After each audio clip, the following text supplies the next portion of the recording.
अस्सलाम वालेकुम, good morning Pakistan. कितनी एक्साइटमेंट है और बस रमज़ान की आमद ही आमद है और हम सब यही दुआ करें अल्लाह ताला जो भी बीमार होना है वो बस रमज़ान से पहले हो जाए, रमज़ान में हमें कुछ ना हो, क्योंकि हमारे ऊपर रमज़ान में स्पेशली ज़िम्मेदारियाँ जो हैं वो बढ़ जाती हैं और अगर हम बीमार हो जाएंगे, हम बिस्तर से लग जाएंगे तो हमारे घर का रूटीन बहुत डिस्टर्ब होगा। तो इसीलिए रोज़े में रोज़ा नहीं लगे, यानी प्यास नहीं लगे, कमज़ोरी फ़ील ना हो, बहुत सारी ऐसी चीज़ें हैं, नींद पूरी हो जाए और सारे काम वक्त पे हो जाएं, कहीं आना जाना है तो वो भी हम होके आ जाएं, गैस मिल जाए, मतलब बहुत सारी चीज़ें हैं जिसका हमने एक मैनिफेस्ट किया है कि ये सब चीज़ें सही चलें। और वाकई सबसे पहली तो चीज़ ये जो आप सोचेंगे वही होगा। तो आप अगर अच्छा सोचेंगे तो वही होगा, लेकिन अच्छा सोचने के अलावा आपकी अपनी बॉडी भी है और आपकी बॉडी आपको सिग्नल्स देती है कि बस अब रुक जाओ, अब बहुत हो गया, अब नहीं इससे काम लेना। तो वो जो बॉडी है उसको पहले से ही इस तरह की खुराक फराम करना या बहुत सारी ऐसी टिप्स हैं जो जिसकी वजह से आपकी जो मशीनरी है बॉडी वो सही चलती रहे पूरे रमज़ान भी और उसके बाद भी। और मतलब ज़ाहिर है कभी कभार इसके अलावा और भी स्ट्रेस और टेंशन्स होती हैं, दही बड़े सही नहीं पके या छोले गले नहीं या और भी खाने पीने की बहुत सारी ऐसी चीज़ें हैं कि आपने इतनी मेहनत से सब चीज़ें बनाई लेकिन जो रिज़ल्ट आप चाह रहे थे वो आपको मिला नहीं। तो उनकी भी टिप्स एंड ट्विस्ट्स हम आपको अपने शो पे दिखाने वाले हैं। तो पूरा बेसिकली रमज़ान बेस्ड शो है और आपको हेल्प करने के लिए स्पेशली। अब हम जाहिर है आपके साथ तो नहीं आ सकते लेकिन आपको बहुत सारी चीज़ें बता सकते हैं जिसकी वजह से वो एक भाईचारा है ना हमारे बीच में जो वो कायम रहे। तो एक छोटे से ब्रेक के बाद रहिए हमारे साथ, बहुत कुछ सीखने के लिए regarding specially Ramzan. Good morning.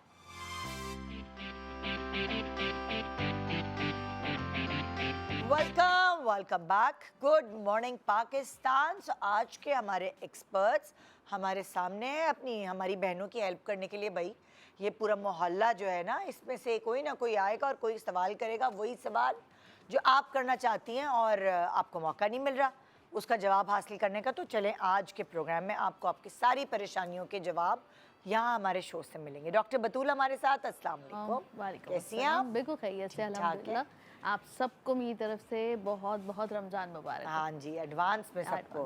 Doctor Bilkis हमारे साथ, अस्सलाम वालेकुम। कैसी हैं? अल्हम्दुलिल्लाह। आपको भी एडवांस में रमज़ान मुबारक। आपको भी और जितने देखने वाले सबको माह रमज़ान बहुत बहुत मुबारक। फिर हमारे साथ हैं शेफ फरा। अस्सलाम वालेकुम। कैसी हैं निदा? बिल्कुल ठीक, बिल्कुल ठीक। सबको रमज़ान मुबारक और अल्लाह ताला आप सबको रोज़ा रखने की और इबादत करने की तौफीक अता फरमाए और नेक अमल करने की तौफीक अता फरमाए। बिल्कुल बिल्कुल। और जी हमारे प्रोग्राम में पहली दफ़ा आई हैं यहाँ शेफ अरूश शहजाद। अस्सलाम वालेकुम। कैसी हैं? अरूश सही प्रोनाउंस किया ना? अरूश आपने सही प्रोनाउंस किया है। डिफरेंट नाम है वैसे, क्या मतलब है अरूश? कामयाबी सातवां आसमान। ओहो वाओ। तो अरूश जो है वो आपको हमें यहाँ पे अभी आज पहली दफ़ा हमारे शो पे आप देख रहे हैं। रमज़ान में अरूश हमारे साथ होंगी इंशाल्लाह ताला। शान सहूर में बड़े मज़े की रेसिपीज़ बनाएंगी।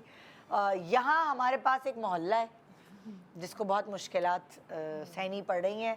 हर रमज़ान कोई ना कोई मुश्किल आई है। वैसे आप लोग किसी प्रॉब्लम से दो चार हुए हैं रमज़ान में? अक्सर बीमार हो गए या कुछ ऐसा? पहले रोज़े को तो होता है, सर दर्द होता ही होता है। अच्छा, पहले रोज़े को तो आप सबका मेरे साथ हर साल होता है। आप चाय बहुत पीती हैं क्या? चाय नहीं पीती मैं, 2 वक्त पीती हूँ, बहुत हाफ कप पीती हूँ। एक अच्छा। सुबह पीती हूँ, एक शाम में, बस बहुत ही कम क्वांटिटी में। क्यों होता है रोज़े में सर में दर्द, क्या वजह है?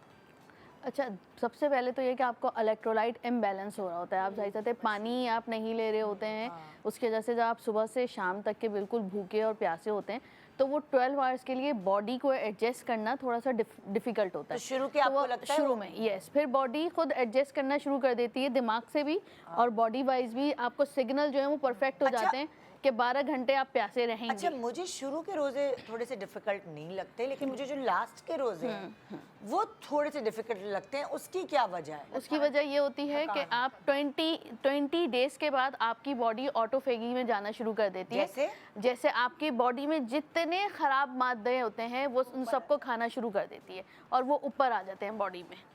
और उनको जब वो खाने का प्रोसेस होता है उसमें थोड़ा सा आप लेथार्जी फील कर देते हैं, आपको लगता है कि आपको अब बहुत कमज़ोरी, लेकिन वही आपका रीन्यूअल प्रोसेस होता है पूरी बॉडी का। इसलिए कहते हैं जब आपने 30 रोज़े रख लिए तो आप बिल्कुल ऐसे अंदर से पाक और शफाफ हो जाते हैं, फिल्टर हो जैसे जाती है पूरी हमारी फिल्टर हो जाती है बॉडी, जैसे आप बिल्कुल नए पैदा हुए हैं। इसलिए 30 डेज़ का वो जो ऑटोफैगी का प्रोसेस होता है वो आपको 20 डेज़ के बाद बेसिकली स्टार्ट होना शुरू होता है। अच्छा, क्योंकि मैं यही कहती थी कि शुरू के रोजे लोगों को मुश्किल लगते हैं, मुझे तो शुरू के रोजे बिल्कुल मुश्किल नहीं लगते। मुश्किल बिल्कुल नहीं लगते, 18 और 20 रोजे के बाद मुझे थोड़ा सा ये होता है कि बहुत नकात हो रही है और सहरी में उठना बहुत मुश्किल हो रहा प्रॉब्लम बिल्कुल, है, ये ऐसा है। तो ये प्रोसेस बेसिकली असल आपका प्रोसेस स्टार्ट ही हो सकता। देखिए 10 रोजे में अल्लाह आपका जो है बॉडी के टूटने फूटने का प्रोसेस शुरू होता है। 10 से 20 रोजे के दरमियान सारी चीज़ें टूट फूट के ऊपर आ जाती हैं फर्स्ट लेयर पे।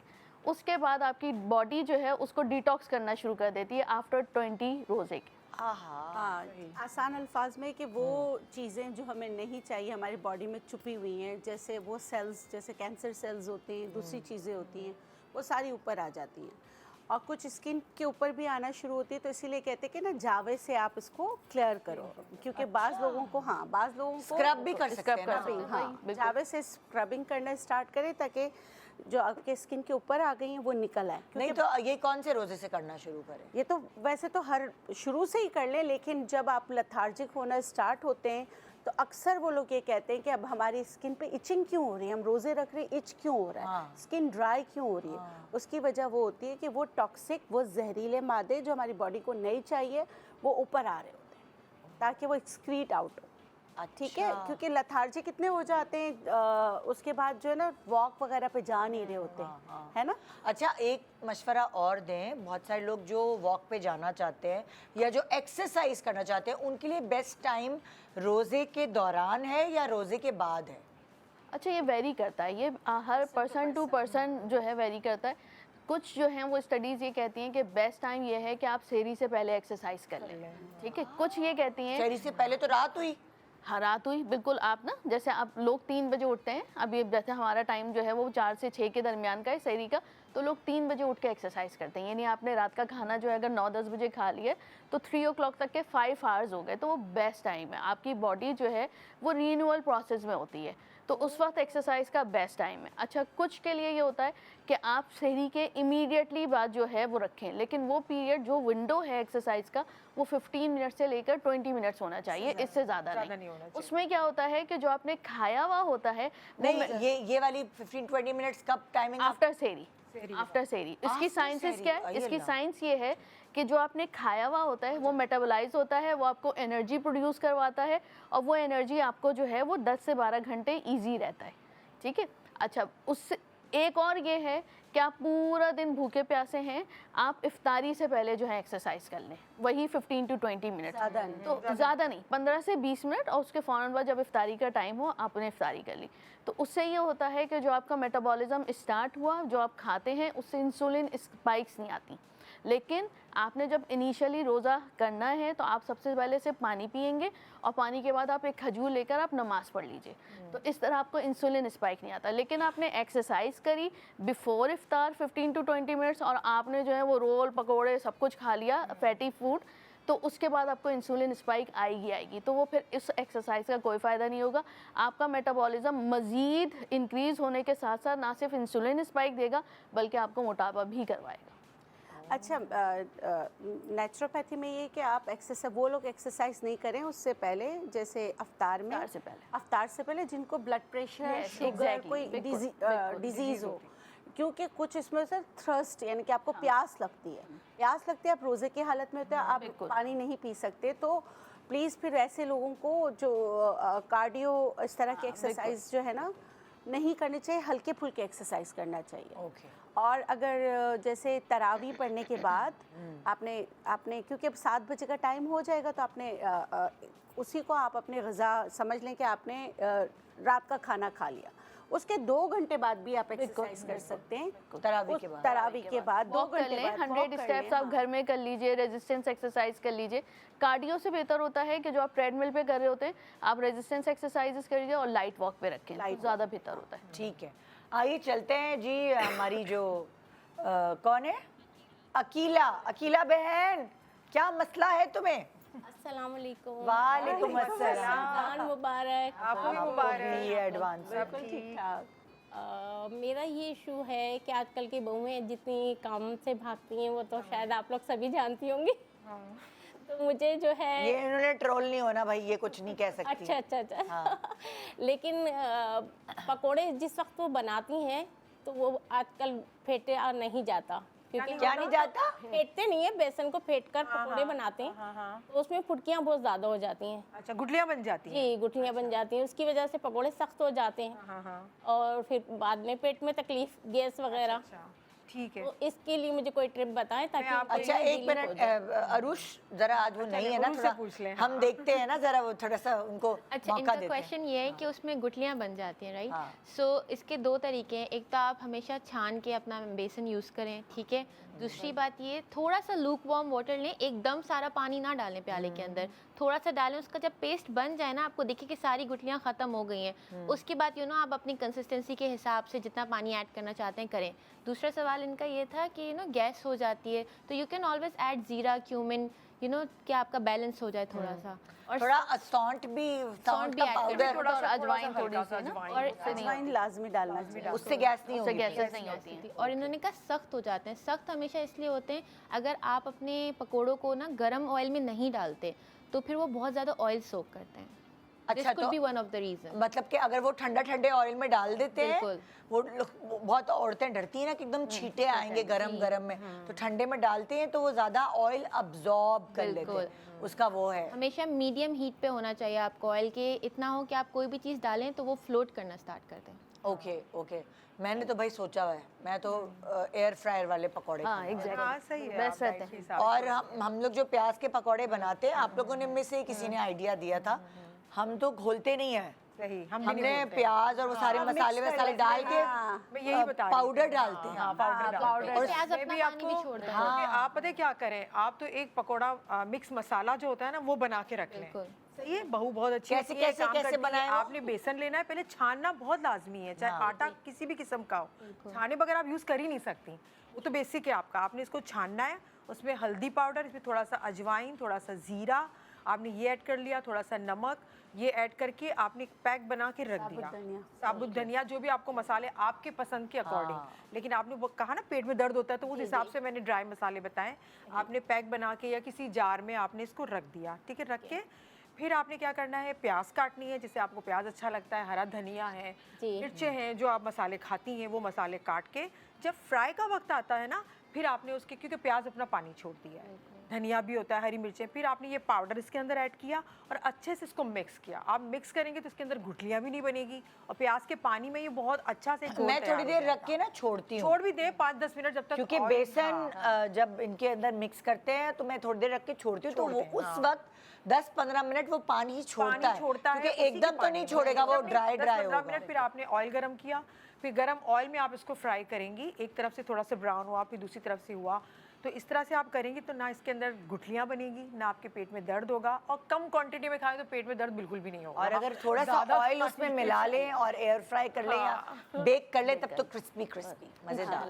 बहुत मजे। अच्छा, एक चीज आपसे पूछनी डॉक्टर बिल्किस, कि गैस्ट्रिक प्रॉब्लम बहुत होती है लोगों को, और उसकी वजह से वही गैस पेट में घूम रही होती है, तो तकलीफ थे, मतलब मरोड़ियाँ क्या कहते हैं उसे, वो क्रैम्प्स पड़ते हैं, हाँ अजीब हाल होता है। अच्छा देखिए, आपने क्या करना है, घर पे पहले से बना के रख लें। आपने लेना है सोया 25 ग्राम, जैसे सोया के बीज मिल जाते हैं, सौंफ 25 ग्राम, सफ़ेद ज़ीरा 25 ग्राम, और जो है उसमें आप अजवाइन जो है वो 10 ग्राम डालेंगे। अजवाइन ज़्यादा नहीं डालना चाहिए, इसको हल्का सा तवे पे भून के पीस के पाउडर बना के रख लें। सही है। जो भी कहवा आप पीती हैं, जैसे लोग पीते हैं ना कहवा वगैरह, तो उसमें 1 चम्मच डाल दिया करेंगे, 1 चम्मच फाँक लें, तो उससे जो है ना क्रैम्प्स नहीं पड़ेंगे। और पुराने ज़मानों में क्या करती थी दादी नानियाँ या अम्मियाँ, कि तेल गरम कैसे पता चलता था, छोटा सा टुकड़ा लेके डालती थी, फ्लोट हाँ, करता था float तो करता कहते थे जब फ्लोट ऊपर आ रहा है तो उसका मतलब गया है है। तेल तैयार है पकोड़े बनाने के लिए, तब डालते थे। शुक्रिया बहुत बहुत। बहू को तकलीफ ना दीजिएगा। खुद भी बना लिया करें। हाँ, बहू के बच्चे होते हैं और बहुत सारी और चीज़ें होती हैं, तो मेरा ख्याल से इस वक्त रमज़ान का जो महीना है सबको मिलजुल के काम करना चाहिए। हस्बैंड्स की भी जल्दी छुट्टी हो जाती है, तो ज़रूरी नहीं है कि वो उनका रोज़ा है तो उनकी बीवियों का भी रोज़ा है, घर की औरतों का भी रोज़ा है, और वो अगर 3 या 4 या 2 बजे भी छुट्टी हो जाती है, बहुत सारे बैंकर्स जो हैं उनकी तो 2 बजे हो जाती है, तो वो अगर घर आ गए हैं, बजाय इसके कि वो अपना टाइम वेस्ट करें, टीवी देखें, ये करें, हेल्प करवाएं, हेल्प करवा लें यार, उनका भी रोज़ा है ना, मतलब बाकी घर में, तो क्यों सिर्फ बहू के ऊपर डाल रहे हैं। हाँ, कौन है हमारी नेक्स्ट? है पड़ोसन सना। अस्सलाम वालेकुम। वालेकुम अस्सलाम। आपको एडवांस रमज़ान मुबारक। आपको भी। आप लोग बहुत प्यारे लग रहे हैं माशाल्लाह से। अल्लाह सना, थैंक यू। क्या सवाल है तुम्हारा? मेरा सवाल है कि मैं बहुत बड़ी फैमिली में रहती हूँ, जॉइंट फैमिली में, अच्छा, तो बहुत सारे फ्रूट्स काटने पड़ते हैं और काम बहुत ज़्यादा होता है, तो मैं फ्रूट्स काट के ना फ्रिज में रख देती हूँ, तो वो ना जब अफ्तार का टाइम होता है तो वो सारे कलर चेंज हो जाते हैं और कुछ पानी छोड़ देते हैं, जिसकी वजह से मुझे डांट पड़ती है। अल्लाह। अब फ्रूट देखें, पकौड़े भी फ्राई करने हैं और दूसरी चीज़ें भी करनी है, तो फ्रूट तो बंदा थोड़ा ठंडा करने के लिए रखता ही है कि चलो अच्छा जल्दी बना लो, क्योंकि उसको काटने में बहुत टाइम लग जाता है, और जब फैमिली बड़ी है वो कटेंगे तो क्या करें, क्या टिप है इसकी?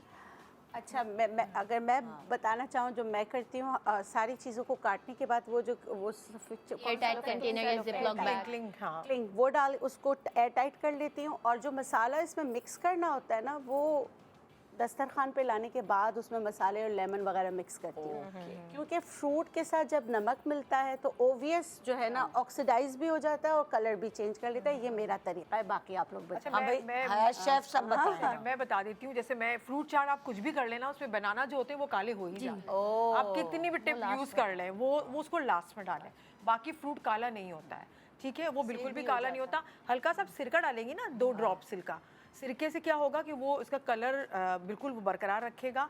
और आप क्या करें, फ्रूट चाट काट के रख ले, बनाना को लास्ट में काटें। और मैं अक्सर बताती रहती हूँ फ्रूट चाट, क्योंकि हर घर में अलग सेब अलग, भी तो काला हो जाएगा। सेब इतना काला, सिरका डालेंगे इतना काला नहीं होता, व्हाइट वाला फौरन हो जाता है। वाइट वाला सिर्फ व्हाइट वाला सिरका होता है, थोड़ा सा 2 ड्रॉप आप डाल देंगे ना, जैसे चावल में डालते, चावल कितना खिला खिला सा हो जाता है व्हाइट कलर का, तो वो आपको ख़राब नहीं करेगा, ठीक है। अच्छा, आप जब फ्रूट चाट काट लें, बनाना लास्ट में डालें। और फ्रूट चाट घरों में क्या होता है, किसी घर में चाट मसाले वाला अच्छा लगता है, कहीं फ्रेश क्रीम वाला अच्छा लगता है, तो आप फ्रूट चाट का बॉल जो होता है ना, वो आप प्लेन बना लें, और साथ में जैसे हम सूप को सर्व करते हैं ना, इस तरह से आप थोड़ा फ्रेश क्रीम रख लिया, थोड़ा काला वो नमक रख लिया, साथ में शुगर रख लिया, जिसको जो अच्छा लगता है ऐसे वो मज़ा नहीं आता लोगों को। नहीं, हम करते हैं, मज़ा क्यों नहीं आता? देखिए, जॉइंट फैमिली होती है तो मैं बहुत क्रीम सारे वाला- मसाइल खड़े हो जाते हैं, इस तरह फिर आप 2 तरह, आपके घर में क्रीम वाला खाया जाता है? दोनों ही कभी दोनों ही खाया जाता है। change बड़े शौकीन लोग हैं, तो फिर आपको तो ज़्यादा मेहनत करनी पड़ेगी। अच्छा, अरुष तुम कोई टिप अच्छा, दोगे? मैं पता है क्या करती हूँ, क्योंकि लोग मोस्टली जल्दी फ्रूट चाट इसलिए काट देते हैं कि ठंडी हो जाए। मैं पहले अपने फ्रूट्स को फ्रिज में ही रख देती हूँ, बनाना छोड़ के, कि वो अपना टाइम ले, ठंडा होते रहे। फ्रूट चाट हमेशा लास्ट मिनट में मैं बनाती हूँ, बट बनाना सबसे आखिर में, आई एग्री टू शेफ, सबसे ऐड करती हूँ आखिर में। बट लेमन जो है ना, मैं अच्छा खासा स्क्वीज करके रखती हूँ। लेमन पहले ही डाल देती हूँ ताकि वो कलर चेंज नहीं करे, वो अपना एसेंस लूज नहीं करे, क्रंच भी वहीं पर है उसका। बनाना बिल्कुल जब 5-10 मिनट रहते हैं ना इफ्तारी सर्व करने में, तब करती हूँ। और सीजनिंग भी एंड में ही ऐड करती हूँ, कि आप शुगर, सॉल्ट, कोई भी चीज़ फ्रूट में डालते हो ना, फ्रूट बहुत सेंसिटिव आइटम होता है, वो फ़ौरन अपना एसेंस लूज कर देता है, वो स्टे नहीं करते इतने ज़्यादा। सो आई वुड से कि आप फ्रूट्स पहले ही फ्रिज में रख दें ताकि वो अपनी हालत में सही रहें, बाद में आप लेमन एंड सीजनिंग एंड में कर दीजिएगा। सही। चटनियाँ भी बना के फ्रीज करती हूँ ना, इस टाइम की थोड़ी बचत हो जाए, तो वो कलर चेंज हो जाता है, अब इसका कुछ जाएगा, जवाब- बिल्कुल एक टेस्ट बिल्कुल ख़राब हो जाता है। इसका लेज़ जवाब हम आपको ब्रेक के बाद आके सही देंगे। बताएंगे हमें तो ब्रेक पे जाने दे, हम ब्रेक के बाद आके दे देंगे, हम कहीं नहीं जा रहे, इधर ही है। Good morning Pakistan.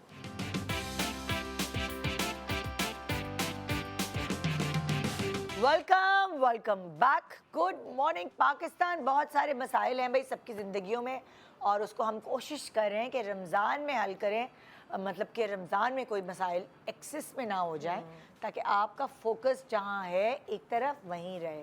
इन्होंने सवाल किया था चटनियों का, क्या किया था? चटनी का किया था कि वो उनका कलर चेंज हो उनका जाता है, कलर जायका चेंज हो खराब जाता है, फ्रेश रहे। फ्रेश रहे। क्योंकि ये छोटी छोटी चीज़ें अगर आप रोज़ फ्रेश बनाने बैठेंगे ना, तो पता नहीं टाइम कहाँ से कहाँ चला जाए। बिल्कुल, अभी ये वक्त है, इनको चटनियाँ बना के रख लें, हम भी रख ना इबादत का टाइम मिलेगा, ना रेस्ट का टाइम मिलेगा, तो इसीलिए चटनियाँ जो हैं वो अगर पहले बना के रखें तो उसमें ऐसी क्या चीज़ हो कि उसका रंग काला ना हो जाए, ग्रीन रहे? अच्छा, मैं बता दूं बेसिक जो चीज़ें होती हैं। आप देखिए, रायते का मसाला भी हम पहले से बना के रखते हैं। रायता बहुत सारे लोग खाते हैं। इमली की चटनी बना के रखते हैं, ग्रीन चटनी बना के रखते हैं, बहुत सारी चीज़ें बना के रखते हैं जो चटनी आप बनाना चाहते हैं। अच्छा, उनका ये सवाल था, मुझे ये कह रही थी ब्रेक में कि मैं जो ना लहसुन जो होता है वो भी इसका चेंज हो जाता है। तो बिल्किस ने कहा आप देसी लहसुन लिया करें जो छोटे छोटा होता है, वो मिलता है आसानी से। थोड़ा लहसुन डलता है चटनी में, ज़्यादा तो डलता नहीं है। अच्छा, आप चटनी बना लें, जिस भी रेसिपी से आप बना रहे हैं, इसमें सिर्फ 2 चीज़ें आपने ऐड करनी। एक तो बेकिंग सोडा थोड़ा सा, चुटकी भर। अगर आपके पास एक जार है 100 ग्राम का, तो आपने चुटकी भर बेकिंग सोडा डालना है, क्योंकि ये प्रिजर्व करता है, कलर को ख़राब होने से बचाता है किसी भी चटनी, केचप या किसी भी मसाले में। और लास्ट में थोड़ा सा ऑयल गरम कर लें आप, अच्छा सा कड़कड़ा लें। आपके पास चाहे वो रायते का मसाला है, चाहे आपके पास वो ग्रीन चटनी, इमली की चटनी, जो भी XYZ जो आप यूज़ कर रही हैं, बना रही हैं, तो बहुत थोड़ा सा 1 टीस्पून आपने तेल को, एक थोड़ा सा ज़्यादा आपने 2 टेबल स्पून तेल को बहुत अच्छा सा गरम करना है। गरम करने के बाद आपने थोड़ा सा इसका टेम्परेचर को थोड़ा सा कम करना है, रूम टेम्परेचर पे लाना है।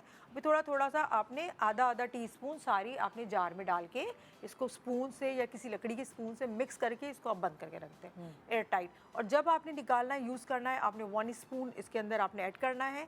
आपको लेना है छोटी उसमें आपके पास प्यालियाँ हैं या जिस तरह से यूज़ करना है, फिर दोबारा से एयर टाइट करके आपने बंद करके फ्रिज में रख देना है। हवा नहीं लगने देनी। हम क्या करते हैं, डब्बे जार खोल के रख देते हैं, 2 घंटे पड़े हुए, फिर बंद कर रहे हैं, फिर फ्रिज में सारे बैक्टीरिया होते हैं, वो आपकी केचप चटनी में जब आपने 1 महीने के लिए तो आप बनाए ऐसे हैं, क्यों नहीं कर रहे? जब एक साथ आप बना के रख रहे हैं तो वो जिपर बैग होते हैं छोटे छोटे से, उसमें आप use कर रोज लें। के हिसाब से आप निकाल उसमें लें, डाल के रख दें। जो हाँ। चाहिए आपको वो पैकेट निकाले, क्योंकि आप पूरी चटनी को डिफ्रॉस्ट कर रहे हैं ना। ये मैं हमेशा मेरी हेल्पर से लड़ाई रहती है। आपने इसको फ्रीजर में नहीं रखना, आपने इसको फ्रिज में रखना है आपकी अच्छा, हमारे चटनी यहाँ को। फ्रीजर में ही बट आप फ्रिज में पोर्शन रखते कंट्रोल हैं। कर सकते हैं। हाँ। जैसे फॉर एग्जांपल आप ½ kg बना रहे हैं ना, तो आप 100 ml को अलग से पैक कर दें, से ताकि पैक कर एक लें। यूज़ हो जाए, दूसरा बिल्कुल ही क्रॉस कंटेमिनेशन की तरफ जाए ही नहीं। क्रॉस कंटेमिनेशन की तरफ तो ना। आप जितना यूज़ कर फ्रीज रहे ना हैं, करें, फ्रिज में फ्रीज ना करें। फ्रीज से पता है क्या होता है, एक तो it's not good for your health, दूसरा ये कलर के साथ साथ टेस्ट भी चेंज होता है। वो अपना पानी भी छोड़ता है ना, तो वो उस तरह से नहीं रहता। मैं हमेशा, मेरी जो हेल्पर है वो क्या करती थी, दही में मिलाने के लिए वो पूरा मिक्सचर फ्रीज करके रख देती थी, और उसके बाद जो है वो, मैंने कहा भाई क्या आपने ऑफिस जाना होता है, आप इसीलिए ना, ये आपकी जॉब है, तो आप ताजा ताजा बनाए रोज चटनी।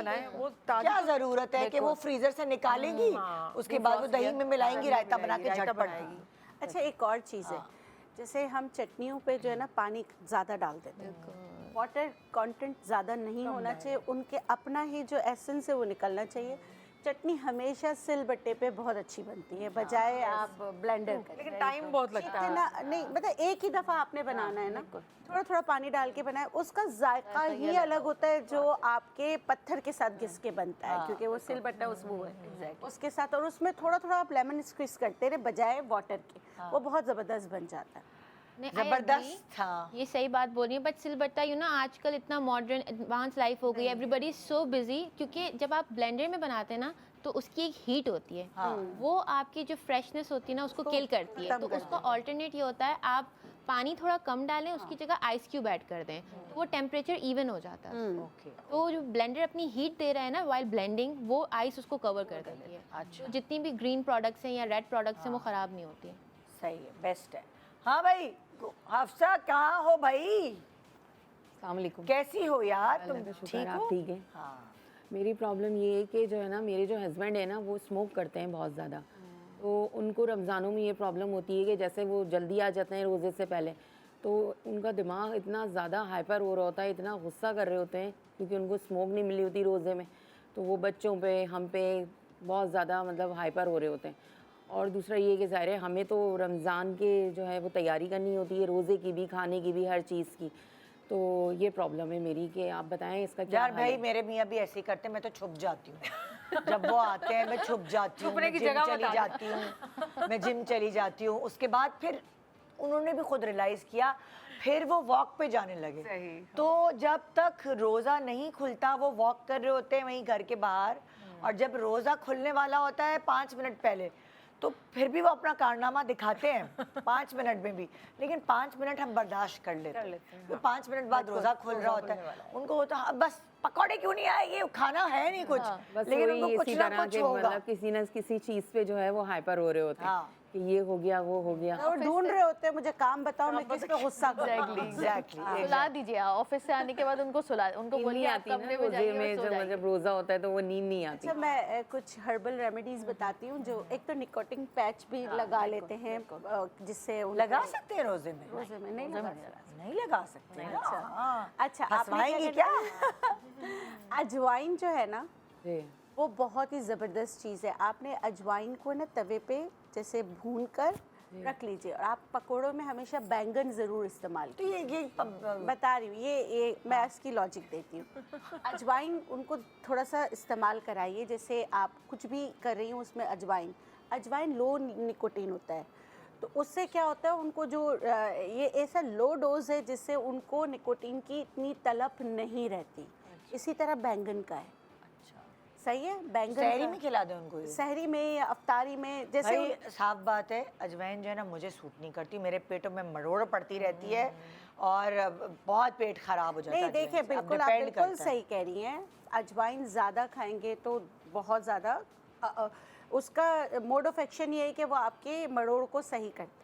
मुझे तो उससे मरोड़ होती है। सुने आप तो ज्यादा खाती हैं कि 2 दाने? ज़्यादा खाने से जब बलाज पैदा हुआ था तो मैं चाय पीती थी एक, उसमें अजवाइन मैंने थोड़ी सी ज्यादा डाल दी। अच्छा, इसलिए। उसके बाद मैंने कहा आइंदा मैं वो चाय नहीं वो पी। ज्यादा नहीं होती, चुटकी भर में आधा नहीं ही होती है, 2-3 दाने से 2-3 6-7 दाने बस। ऐसे उनको जब अफ्तार के बाद ना उनको बोलें कि थोड़े 1-2 दफ़ा चुटकी अजवाइन ले लें। आप यकीन करें, या जो सिगरेट छोड़ना चाहते हैं ना वो भी ये टिप आजमाएं, उनको भी फ़र्क पड़ेगा। और जौ दें उनको, जो हर किस्म के नशे को छुड़ाने में मदद करता है। और ना वो सिर्फ सारे लोग जो बेसिकली सिगरेट पीते हैं या कोई ऐसी चीज खाते पीते हैं जिसमें नशा है, एडिक्शन है, पान खाते वो हैं। हाँ पान पान भी तो खाते हैं। रोजे से पहले मतलब रमजानों से पहले वो थोड़ा सा ना उसकी क्वांटिटी को कम करें, वो प्रैक्टिस करें, क्योंकि फिर ये तो आपका कैसे कबूल होगा रोजा जब आप घर वालों पे चिल्ला रहे हैं, चीख रहे हैं, ये गुस्सा सारी कर चीज़ें रहे होगा तो नहीं हैं, बच्चे आपसे डर रहे हैं, रोजे का पूरा माहौल खराब कर दिया, घर का पूरा माहौल।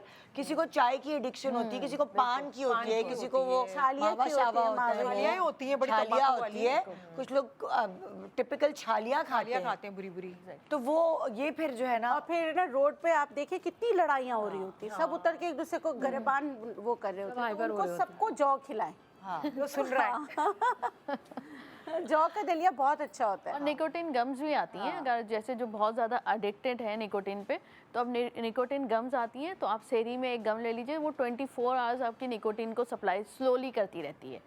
ठीक है, तो उससे आपके इतने मूड स्विंग्स और हैंगओवर आपको फील नहीं होता। तो वो लेकिन इन्वेस्टमेंट है, अच्छी खासी एक्सपेंसिव होती है 24 आवर्स अगर आपको निकोटिन, तो ये उन लोगों के लिए यूज़ की नहीं, आप जाती मुझे है। बताएं वो गम तो चबा के फेंक देंगे फेंक सहरी देंगे, के बाद। लेकिन उसमें जितनी निकोटिन है वो आपके उसके साथ कुछ चीज़ें आहिस्ता ऐसी हैं कि वो आपको 24 आवर्स निकोटिन सप्लाई ये थोड़ा सही कंटिन्यूअसली idea है। देती रहती है। अजवाइन भी बहुत अच्छा आइडिया है। हाँ बस देखिएगा उनका पेट खराब हो वरना मंथली बजट भी खराब होगा अगर उन्होंने ये खाना शुरू कर दी ना, सिगरेट ऑटोमेटिकली छोड़ देंगे। हाँ ये तो है। बिल्कुल। अच्छा, और मेरा दूसरा मसला ये है कि मेरी जो रमज़ानों में तो वैसे ही स्किन मेरी ख़राब है, तो रमज़ानों में जो है वो ज़ाहिर है किचन में जाना पड़ता है, सारा काम करना पड़ता है, तो स्किन जो है ना वो बहुत ज़्यादा मेरी और ज़्यादा डल हो जाती है, और फिर फ़ौरन ही ईद आ ये जाती है। बिल्कुल सही कह रही हैं, सिर्फ ये इनका मसला नहीं है, सारी खवातीन। बहुत सारी खवातीन का। तो वो फिर ईद आती है तो वो फिर स्किन इतनी ख़राब होती है, तो वैसे ही इतनी डल हो रही है स्किन ना, तो इसके लिए भी कुछ बताएं मुझे। चलें भाई बताएं। सबसे पहले जो है आपने सनब्लॉक ज़रूर लगाना है, क्योंकि कुकिंग जो आप कर रहे होते हैं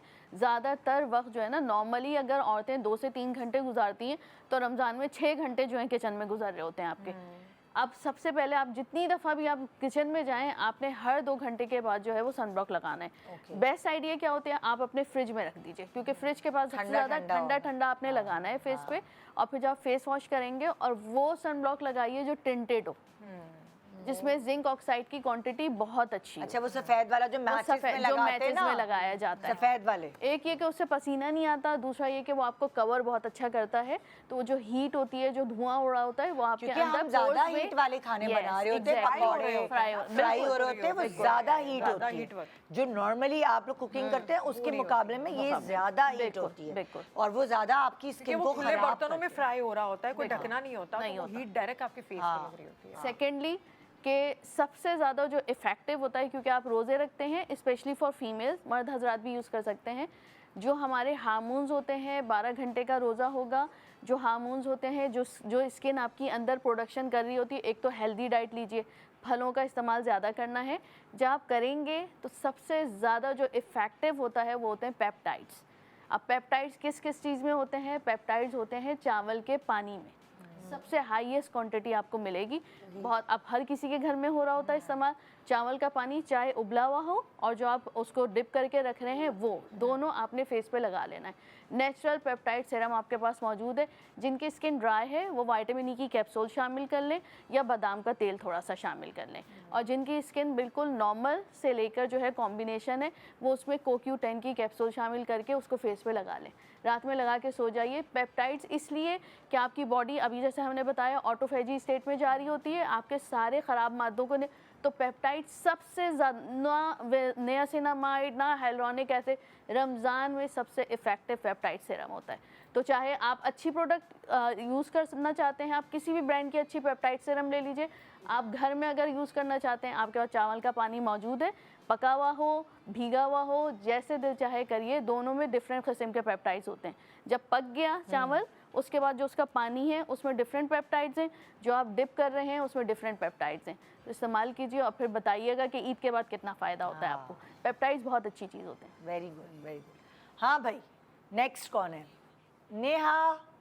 नेहा कैसी हो बहन? अस्सलाम वालेकुम। अरे तो छोटू सी है नेहा। अस्सलाम। मेरा आपसे ये क्वेश्चन है कि मैं जो चाय के एडिक्टेड हूँ, तो रमज़ानों में ये होता है कि मॉर्निंग टी रोज़ा है तो आप नहीं ले सकते, तो मेरा पूरा दिन फिर वो सुबह से लेकर टिल इफ्तार सर में दर्द रहता है। तो काइंडली इसके लिए कोई टिप दीजिए जिससे जो है वो पूरा दिन इजीली मेरा सुकून से गुजर जाए, सर में दर्द ना हो।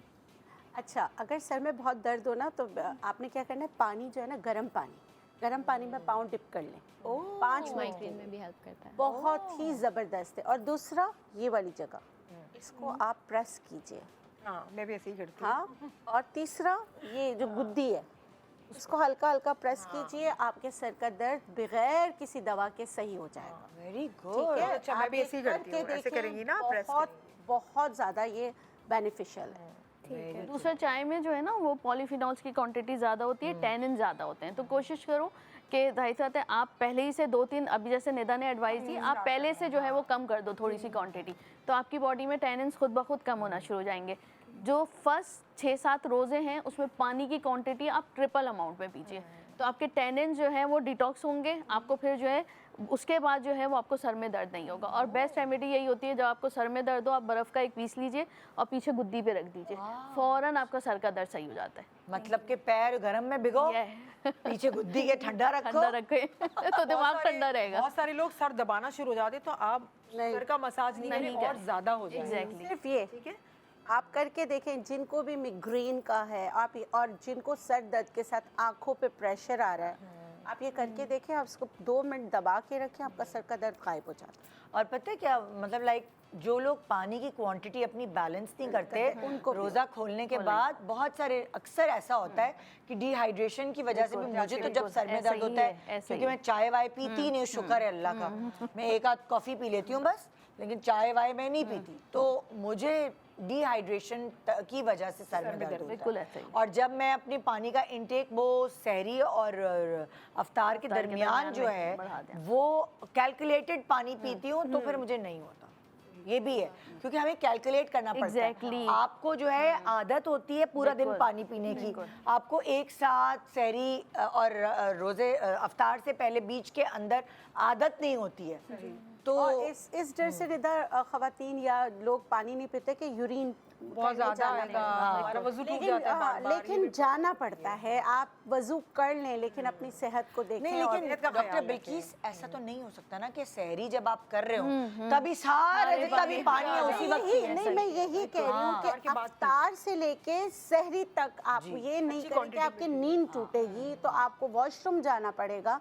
क्योंकि देखिए, सर में दर्द किडनी की वजह से भी होता है। आपका फिल्टर प्लांट है, अगर उसको उसकी चीज़ें पूरी नहीं मिलेगी, और किडनी का सबसे बेहतरीन दोस्त नींबू है। लेमन वाटर ज़रूर पिए, जैसे रमज़ान में ताकि आपकी किडनी को नींबू अगर पानी। ना हो। हाँ, मैं यही बात बोलने वाली थी। मैं मोस्टली आफ्टर इफ्तार ना 1 लीटर वाटर बॉटल लेती हूँ, उसमें तुख मलंगा लेमन थोड़ा सा स्क्वीज़ करके रख देती हूँ और मैं टारगेट बनाती हूँ कि ये जब पहले पीना है इसको विद इन 2-3 आवर्स में इसको फिनिश पूरा जग? पूरा जग। ओह, दिस बहुत इज helpful रॉन्ग। होता है। इतना सारा पानी? 2-3 आवर्स में इट रियली अफेक्ट्स। मुझे कभी भी माइग्रेन नहीं अच्छा होता। देखो, इफ आई ये पता है टेक क्या, ये लेस वाटर हो चुकी है ना, ये हर किसी के लिए डिफरेंट होता है। एक सिंपल सी कैलकुलेशन में समझा देती हूँ जो कि आपके बॉडी वेट और एज के हिसाब से होगी। आपने इफ्तारी के बाद जो है वो 2 गिलास पानी पीना है। अब चाहे उसमें आप शरबत का इस्तेमाल कर रहे हैं, आप खरबूजे का इस्तेमाल कर रहे हैं। अगर आप खरबूजा खा रहे हैं, एक एवरेज खरबूजा, तो वो 1 गिलास पानी हो गया आपका, ठीक है। उसके बाद आपने इफ्तारी जब कर ली, उसके बाद आपने 1 गिलास लिया तो 2 गिलास ये हो गए आपके। उसके बाद जो है आपने इशा की अजान से पहले आप 2 गिलास पानी पी लीजिए,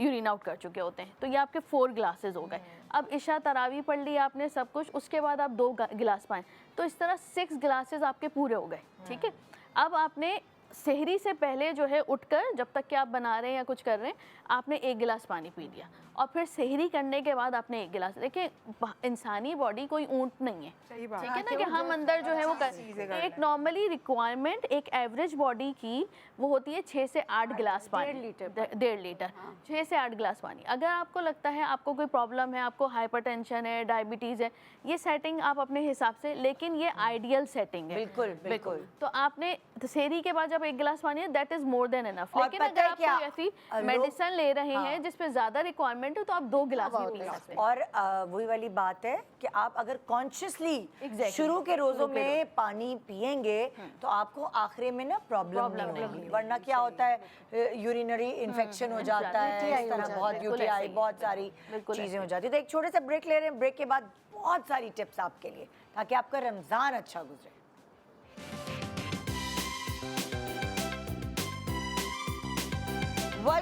welcome back. Good morning Pakistan. जी हम तो वैसे तो बहुत सारे मसाइल हल कर रहे हैं रमज़ान में जो आपको बेसिकली डिस्टर्ब करते हैं अपनी इबादत और उसके बीच में, सारे रूटीन के बीच में। तो एक चीज़ जो कि हम बताना चाहते हैं वो ये है कि टपाल ग्रीन टी का इस्तेमाल जब आप स्पेशली रमज़ान के मौके पर रखेंगे, अफ्तारी के बाद या रात के खाने पर, तो आप एक तो आपको डाइजेशन में प्रॉब्लम नहीं होगी, दूसरा आपका वज़न कम होगा, तीसरा आप बेसिकली एंटी एजिंग है तो आप जो है वो अपने आप को जवान फील करेंगे और कैंसर से दिफा करने में आपकी मदद करता है ये। साथ साथ इसकी वजह से आपका मेटाबॉलिज्म फास्ट होगा और इसके नए फ्लेवर्स हैं ऑरेंज और पाइनएप्पल। सो ये लिमिटेड एडिशन है, अगर आप चाहें इसे टेस्ट करना तो जल्दी कीजिए क्योंकि ऐसा ना हो ये सोल्ड आउट हो जाए। सो ये है टपाल ग्रीन टी जिसका इस्तेमाल आप करें, सहरी में भी कर सकते हैं और अफ्तारी के बाद डिनर पे भी कर सकते हैं। जी तो हम इस वक्त थोड़े से मसाइल जो ख़वातीन के हैं वो डिस्कस कर रहे हैं। नेक्स्ट प्रॉब्लम, बल्कि वही प्रॉब्लम अभी चल रहा है। हमने इनका क्या था? एडिक्शन तो चाय आप की एडिक्शन थी उनकी। क्या थी? चाय की चाय एडिक्शन पीते तो सर में दर्द होता है, यही वाला उसका हमने मसला बताया था उसने। उसका बता दिया जी। था। सेकंड प्रॉब्लम ये है हाँ। कि मेरा बेबी है 1 ईयर का, तो मैं उन्हें फीड करवाती हूँ, तो अच्छा। उसकी वजह से फिर रोज़े में पूरा दिन जो है वो वीकनेस फील होती है, चक्कर आते हैं। तो इसके लिए कोई टिप जिससे पूरा दिन वीकनेस फील ना हो रोज़े में? ओह अच्छा। अच्छा। अच्छा बेटा, फिर आप कुछ मल्टीविटामिन वगैरह लेती हैं? स्टार्टिंग में ली थी, अब नहीं। अच्छा, जी। मैं वैसे नेचुरल चीज़ें बता देती हूँ जो आप बना के रख सकती हैं। जैसे आपने क्या करना है, सूजी को भून लेना है। सूजी को आपने भूनना है, उसमें छोटा सा टुकड़ा दालचीनी का, इतना छोटा सा, और 1-2 लौंग डाल के उसको भून लें। भूनने के बाद दूसरा फिर रोस्ट करना है आपने मखाने, ठीक है। तीसरी चीज़ जो रोस्ट नहीं करनी है वो है साबूदाना, उसको रोस्ट नहीं करना है। फिर इन सब जो ये 2 रोस्ट आपने किए और मखाने, इसको साबूदाना, इन सबको ब्लेंड करके रख लें। अगर चाहें इसमें बादाम जो भी आप डालना चाहें आप डाल थोड़े से ड्राई फ्रूट्स डालना चाहें डाल सकती हैं। ये आप जो दूध गर्म करके 1 बड़ा चम्मच उसमें डाल के कीजिए, इससे आपको इंशाल्लाह जो प्रॉब्लम है ना जैसे वीकनेस वो नहीं होगी। दूसरा आपने किशमिश ज़रूर इस्तेमाल करना है, 7 से 8 दाने। ये कीजिएगा, ठीक है। अच्छा मैं एक बता दूं, क्योंकि हमारे घर में मैंने देखा है कि मेरी अम्मी बनाया करती थी, फिर मैं भी बनाती थी घर वालों के लिए, जिनको बेबी होता था फीड करवाती थी। आप सूजी को आप अपने सहरी में इस ग़िज़ा को शामिल करें, एक तो मज़ेदार भी बहुत होती है, पेट भी भर जाएगा और आपको जो बच्चे को जो दूध की जितनी ज़रूरत है वो भी इंशाल्लाह पूरी हो जाएगी। तो आप क्या करें, सूजी ले लें 1 टेबल स्पून, ज़्यादा नहीं लेनी, उसको हल्का सा भून लिया, उसमें इलायची के 1-2 दाने डाल दें, अगर आपको अच्छा इसका टेस्ट लगता है, नहीं भी लगता तो कोई बात नहीं। शुगर यूज़ करती हैं, ब्राउन शुगर यूज़ करती हैं, हनी, जो भी आप यूज़ करती हैं वो इसके अंदर ऐड करके 1 कप दूध डाल दें। इसको पका लेंगी ना तो एक ये खीर बन जाएगी सूजी की, तो फिर उसको आप खाएं। थोड़ा लिक्विड ही रखें, बिल्कुल लिक्विड ही ताकि आप रखें। पी सकें। पी भी सकती हैं और खा भी सकती हैं आप। फिर देखिए, फिर आपको जो सहरी करनी है आप करें। ये देखिए कि हमारे घरों में ऐसा होता था, मैंने अपनी नानी को भी देखा था, वो सुबह की खुराक होती थी माओं की, तो वो अच्छा, इनको उससे खिलाया लैक्टेशन अच्छी भी बहुत होती है। जब बलाज पैदा हुआ था तो मुझे भी किसी ने बताया था, और मैंने डॉक्टर अपनी साहबा ने बेटी को बताया भी अभी यही दे रही हूँ जो मैंने आपको बताया। वो दूध के अंदर सूजी थोड़ा सा गाढ़ा गाढ़ा सा दूध हुआ था, उसके अंदर मैंने खोपरा भी मिलाया आपको था, जो अच्छा लगता है, पिसा हुआ आपको ड्राई खोपरा था, फ्रूट्स, वो भी अच्छा वो भी मैंने मिलाया था। उससे भी मुझे मेरी बॉडी को ताकत बहुत मिलती थी, क्योंकि खोपरे में भी तो होते हैं ना ताकत वो, होती है, और वो और क्या कहते हैं जो ड्राई फ्रूट्स है, ड्राई फ्रूट्स थोड़े हैं, थोड़े वो वो भी भी मिला लिए थे, मखाने वगैरह, जो वो सारी वो क्या पंजीरी होती है, वो इसी समझे टाइप बन जाती है। हाँ, वो बेसिक लिक्विड ही आपका था। सूजी और दूध, बेसिक आपका यही है। तो आप इसको बना के खाएं, फिर आप देखें आपको कितनी, वैसे भी खाएं, अभी से स्टार्ट कर दें। हाँ, अच्छा, ये हर लैक्टेशन वाले, जो कर मदर्स होती है ना, उनको इस्तेमाल करना चाहिए। और ये दूध सूजी 6 महीने तक तो लें, लेकिन अब आप कह रही हैं कि साल का हो गया और आपको नकाहत होती है, तो इसमें दूसरी मखाने वगैरह जो है ना वो शामिल कर दें, और इससे साबूदाना लैक्टेशन भी। की जो फ्लो है वो भी बहुत ज़्यादा अच्छा हो जाता है। हाँ, और मल्टीविटामिन का इस्तेमाल ना ज़रूर करें, क्योंकि आपको जो है वो नीड है। हाँ, और अभी उसकी है। जो लैक्टेशन अच्छी करने वाली चीज़ होती है ना, वो सबसे बेस्ट मखाने ही होते हैं। अगर आपको लगता है कि आपसे दूध नहीं पिया जा रहा, या आपको ज़्यादा तो मखाने रोस्ट करके खा आप लें। रोस्ट करके ज़रूर खाओ। प्लेट भर के आपने इफ्तारी के बाद ले लिया और सुबह सेहरी से पहले, तो आपकी 12 आवर्स की लैक्टेशन की रिक्वायरमेंट, क्योंकि प्रोलैक्टिन को इनहेंस करता है एक मखाना सिर्फ, ठीक है। आपको पता है मखाने की चाट में डाइट करती थी, Exactly, तो मैं बिल्कुल मखाने की चाट बना के खाती थी, इमली और ये सारे प्याज और सारी जितने भी चाट के लवाजमात होते हैं वो, और मखाने रोस्ट किए हुए, Dry roast वो करके, जब खाने होते थे तो वो मैं उस इमली और वो सब चीजें मिक्स करके और वो खाती थी। तो मखाने की चाट इतनी मजे की लगती है। तो अगर आपसे ये सब दूध वाली और ये सब चीजें नहीं खाई पी जा रही, तो आप मखाने की चाट भी खा सकती हैं। आप अफ्तारी के बजाय सहरी में खा लें। कभी भी खाएं मगर खाएं। हाँ, ओके जी। नेक्स्ट सॉल्यूशन क्या है भाई? फातिमा, हेलो फातिमा, अस्सलाम वालेकुम, पड़ोसन कैसी हो? आप सबको एडवांस में रमज़ान मुबारक। आपको भी। अच्छा, मसला ये है कि काफ़ी घरों में सरसों के ऑयल में पकोड़े वगैरह जो फ्राई आइटम है हम रमज़ान में बनाते हैं, मैं भी बनाती हूँ, लेकिन होता ये है कि उसमें से ना एक अजीब सी ना महक आती है।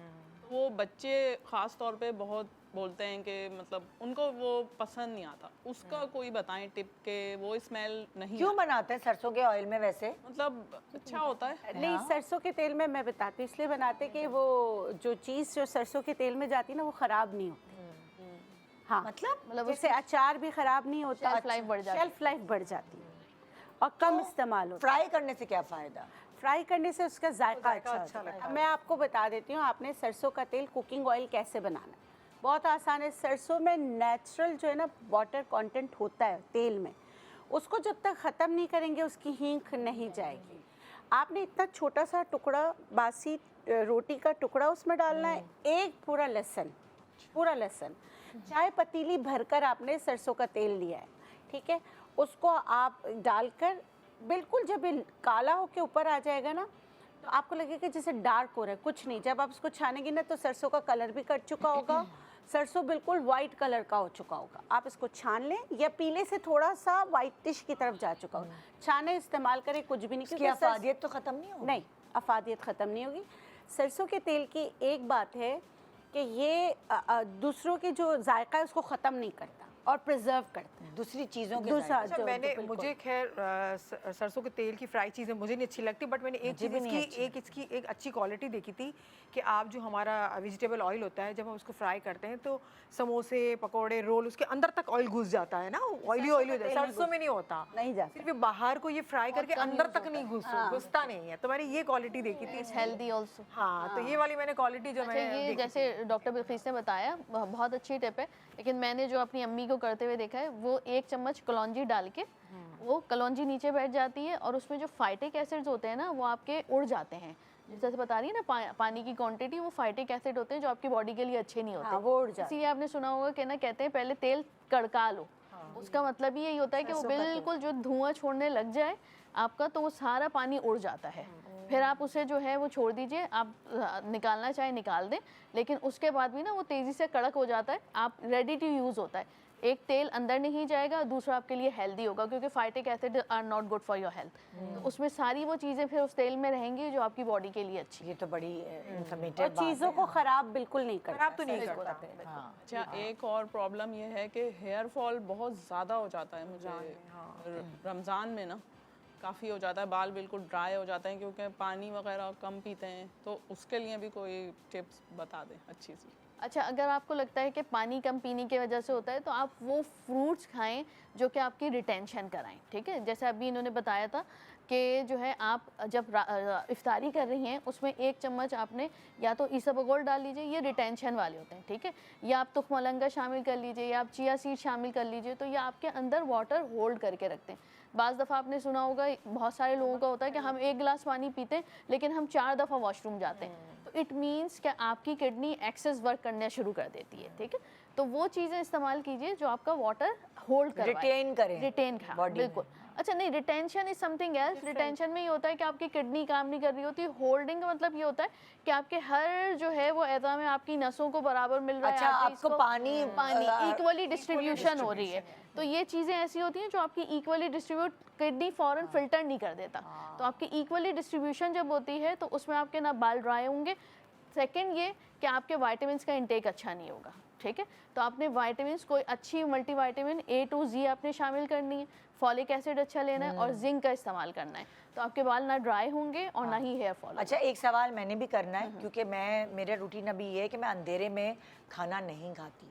मैं सूरज की रोशनी के साथ अब खाना खाती हूँ, तो मैं अंधेरे में नहीं खाती। अब जाहिर है उल्टा हो जाएगा पूरी क्लॉक, तो उसकी मुझे थोड़ा सा तरकीब बताएं कि वो कैसे, क्या करूँ ऐसा। देखिए, होता ये है कि जब आप, हमारा तो रोज़ा ऐसा है कि हमने ना कुछ खाना है ना पीना है ना, तो एक बिल्कुल डिफरेंट हमारा वो है। तो जब आप ना खाएंगे ना पिएंगे, आप इफ्तारी के साथ ही खाना खा लीजिए, ठीक है। आप अपना मील वो आपने इफ्तारी के बाद खाना नहीं खाना। जैसे मैंने पहले बताया था, आपने पानी पिया, आप अगर खजूर खा सकते हैं, अगर आपका ग्लाइसेमिक इंडेक्स सही है तो आप पूरा खजूर लीजिए, नमाज पढ़िए और फ़ौरन खाना खा लीजिए। तो आपकी बॉडी ना इंसुलिन रश करेगी, ना इंसुलिन सेंसिटिविटी होगी, ना इंसुलिन रेजिस्टेंस होगा। ये तीन क्योंकि चीजें अर्ली डिनर हो जाएगा, अर्ली डिनर हो और जाएगा। उसके बाद बस सहरी में आपने खाओ। सहरी हाँ, में। बिल्कुल। लेकिन ऐसे मेरा होना रूटीन चाहिए। ये है क्योंकि मेरे रात का शो होता है, बिल्कुल। तो मैं सहरी करके सोती हूँ, ठीक है। फिर वो खाना खा के सहरी करके सोना वो सही होगा हेल्थ के आप लिए। सहरी का टाइमिंग्स बताएं, आप कितने बजे सहरी? 2 बजे, 4:30। 4 बजे ना, हाँ। तो बस वो तो फिर उसके बाद कोई बात नहीं, वो आधा घंटे का, अगर 1 घंटे का नैप ले रही है, नो इशू इन दैट। आधा 1 घंटे का नहीं, मैं सोती तब क्योंकि हमारे रात का शो होता है। अच्छा, अफ्तारी ओके, के बाद खाना खाया, सहरी के उसके सहरी 4 बाद बजे रात कर को रही हैं शो ना? किया 10 आप सहरी 4 बजे कर रही हैं? हाँ। 4 बजे बिल्कुल एग्जैक्ट टाइमिंग है, कोई इसमें ऐसा इशू नहीं है। नहीं तो फिर उसके बाद सो जाऊं खा सो के। जाएं, बिल्कुल बिल्कुल सो आप जाइए। नमाज के लिए तो नमाज के लिए उठती हूँ उठेंगे फिर। आप, बिल्कुल नो इशू इन दैट। सही है, बिल्कुल आपकी ठीक है। बिल्कुल सही प्रैक्टिस है, देयर इज नो इशू। तो इसलिए आप कह रही हैं कि मैं डिनर नहीं करूं, नहीं करें आप, मैं अफ्तारी के बाद ही जो भी देखिए, खाना आपका, पीना हाँ, है। आपका जो विंडो है ना वो 8 आवर्स का आप वैसे ही set हो कर गया लें। ना। अगर आप 3 बजे भी से, बहुत सारे लोग 3 बजे सहरी कर लेते हैं और फिर वो डायरेक्ट जो है वो फजर के लिए उठते हैं, ठीक है ना। तो आपका जो है वो विंडो 8 आवर्स का बन रहा है। मैं तो फजर पढ़ के सोती 8 हूँ, आवर्स का विंडो बच्चे बहुत, को स्कूल भेज के सोती हूँ। 8 आवर्स का विंडो परफेक्ट होता है। आप जो भी डाइट फॉलो कर रहे हैं, आपका फ़ौरन इमीडिएटली आपका इफ्तार के बाद खाना हुआ, उसके बाद आपका परफेक्ट 8 आवर्स का विंडो आ रहा है। 8 आवर्स के विंडो में ना इंसुलिन रश होता है, ना इंसुलिन रेजिस्टेंस होता है, ना इंसुलिन सेंसिटिविटी होती है। जब ये चीज़ें नहीं होती, आपकी ग्लाइसेमिक इंडेक्स परफेक्ट हो रहा होता है, आपको कोई इसमें इशू नहीं होता। अच्छा, जैसे हम वाटर रिटेंशन की बात कर रहे हैं ना, कि वाटर रिटेन, वैसे ही रमज़ान में वाटर रिटेन इसलिए होता है कि हम नमकियात ज़्यादा खा लेते हैं, तो नमक का इस्तेमाल भी कम करें, क्योंकि जितना हम नमक खाएंगे वो रिटेन करेगा और फिर क्या होगा, हमारे सूजन आ जाएगी। तो इस चीज़ का ख्याल करें। सही है, ठीक है, थैंक यू, बहुत शुक्रिया जी। नौशीन, अस्सलाम वालेकुम। अस्सलाम वालेकुम। कैसी हो रमज़ान तुम? मुबारक। आपको भी। आप सबको भी बहुत बहुत मुबारक। शुक्रिया। अच्छा, हाँ, नौशीन। मेरा प्रॉब्लम ये है कि मैं रमज़ान में मतलब इतना खाती हूँ, मैं पहले मोटी हूँ और मोटी हो जाती हूँ। अरे बहुत सारे लोग समझते हैं कि रमजान आने दो, बस हम अपना वजन उसी में कम करेंगे, मगर ईद के वक्त हमारे साइज कपड़ों के चेंज हुए हुए होते हैं। बिल्कुल। तो ये हम क्या गलती करते हैं, पहले तो ये बताइए, ये बेचारी जो है या अकेली नहीं है, ऐसे बहुत सारे लोग हैं। अच्छा, ये जो कंट्रोल है ना, ये आपका कंट्रोल डिपेंड करता है हार्मोन्स पे। जो इशू है वो खाना नहीं है, आप खाइए, आपके हार्मोन्स बैलेंस रखना ज़रूरी है। एक, आपने खाया, इफ्तारी करी, आप उसके बाद वॉक ज़रूर करें। अगर आपको लग रहा है कि आपने बहुत एक्सेस खाया है तो आपको वॉक करना ज़रूरी है। और एक्सेस क्यों खाया, इट मीन्स कि आपका ग्रेलिन एक हार्मोन होता है, वो एक्सेसिवली वर्क कर रहा है, तो उसको कंट्रोल करना ज़रूरी है। और देखिए, रोज़ा नाम ही नफ्स पे कंट्रोल करने का है। अगर आपको लगता है कि आपका वेट गेन हो रहा है, शुरू के ना आपको 5-6 रोज़ों में अंदाज़ा हो जाता है, ठीक है, तो आपको फैट भी कट डाउन करना चाहिए। आप जितना भी पकोड़े, समोसे और सब कुछ, वही बात है, नहीं तो आप ऑयल कम यूज़ करें। आपको अगर आपका नफ्स कंट्रोल नहीं हो रहा, आपको पकोड़े खाने, एयर फ्राई करो यार, ठीक है, आप थोड़ी सी इन्वेस्टमेंट कीजिए, नमक कम कीजिए, एयर फ्राई कीजिए, उसको कंट्रोल कीजिए। जितना आप कंट्रोल करके खाओगे उतना आपको वेट लॉस भी अच्छा होगा। तीसरा, आपने जब इफ्तारी कर ली, उसके बाद आप एक के बाद एक चीज़ ऐड करो। एक के बाद एक चीज़ क्या है, आप ग्रीन टी का इस्तेमाल कीजिए, आप सारी वो चीज़ें यूज़ कीजिए।